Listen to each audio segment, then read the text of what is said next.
What's up? Another day, another roleplay mga brad. Welcome to our podcast. And in this video is the first episode ng roleplay consultation.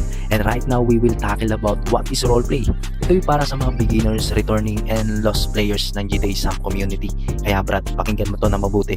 Bago ka pumasok sa roleplay, bago mo i-download ang APK and files ng larong to, at bago ka mag-apply sa mga faction o sumali at gumawa ng gang, sagutin mo muna to sa isip mo. Alam mo ba kung ano talaga ang roleplay?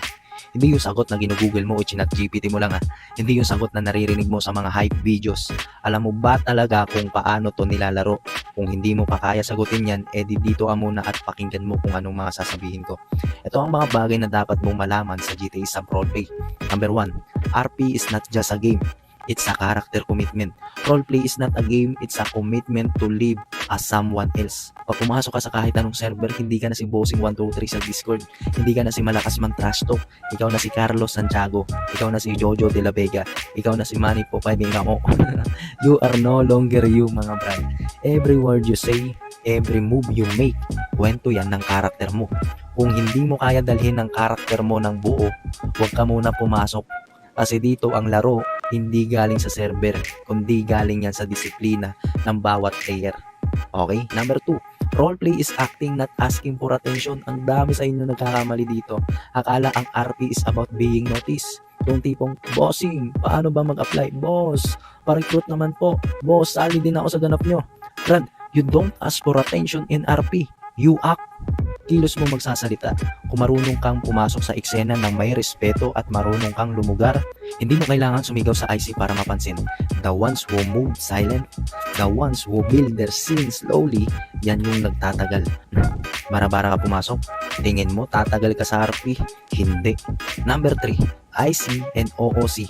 Kung hindi mo alam ang boundary, you are dead weight. Isa pang linawin natin mga brad. IC means in character and OOC means out of character. Kung hindi mo kayang intindihin ng boundary ng dalawang yan, brad, dead weight ka sa RP community. Example, may naka-RP ka na hinuli ka ng pulis sa IC. Huwag kang iiyak sa OOC. Hindi porket natalo ka sa RP, pupunta ka na sa /G at magre-reklamo ka.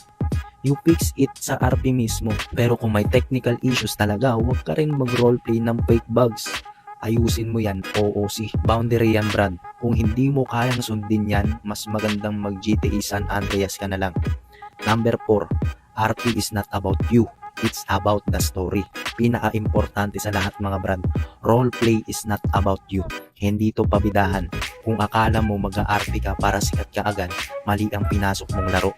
Dito, kwento ang binubuo, hindi ang ego. Hindi ikaw ang bida sa isang server. Pero kung marunong kang gumawa ng tamang eksena, magiging parte ka ng kwentong hindi basta-basta malilimutan. Kaya kung papasok ka sa RP, tandaan mo to, you are not here to play loud. You are here to play smart. Kaya brad, kung ready ka talaga mag-roleplay, hindi mo kailangan sumali sa gang o faction agad. Hindi mo kailangan umarte na big time. Kailangan mo lang dalhin ang karakter mo ng totoo, respetuhin ang eksena ng iba, at alamin kung paano lumugar. Doon ka magiging legend sa RP. Hindi sa dami ng properties mo, kundi sa lalim ng kwento mo. Kaya bago ka mag-register sa isang server, tanungin mo muna sarili mo. Kaya mo ba talagang pumasok sa mundo at gumawa ng sarili mong storya? O hanggang laro ka lang talaga? Kung seryoso ka sa RP, comment mo kung anong karakter ang gusto mong buuin. And also, kung may mga katanungan ka, huwag kang mahiya ka magtanong dahil sasagutin natin yan dito sa Roleplay Consultation. And also, you can follow me in social media, TikTok, YouTube, and Facebook. Again, this is RG. See you in the next episode ng Roleplay Consultation.